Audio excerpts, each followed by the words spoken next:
కళ్యాణ పుష్కరిణి పెద్ద కోనేరు మంగళగిరిలో అభివృద్ధి పనులు మనం చూస్తున్నాం.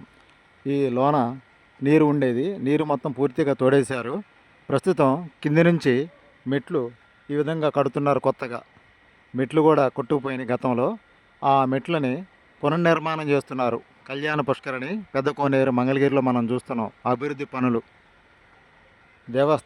దేవాదాయ శాఖ వారు ఈ విధంగా మెట్లని కింద నుంచి కట్టుకొని వస్తున్నారు. కొత్తగా మెట్ల నిర్మాణం జరుగుతుంది. రాతితో మెట్ల నిర్మాణం. కళ్యాణ పుష్కరిణి పెద్ద కోనేరు మంగళగిరి అభివృద్ధి పనులు మనం చూస్తున్నాం. చాలా కాలం నుంచి ఈ పనులు జరుగుతున్నాయి. గతంలో నీరు తోడారు, నీరు పూర్తిగా తొలగించారు. ప్రస్తుతం మెట్లు కడుతున్నారన్నమాట. ఈ విధంగా చూడండి, పైన ప్రొక్లైన్ ద్వారా ఈ విధంగా రాళ్ళని కిందకి అందించి కింద నుంచి మెట్లని పైకి కట్టుకొని వస్తున్నారు. కళ్యాణ పుష్కరిణి మంగళగిరి నియోజకవర్గం.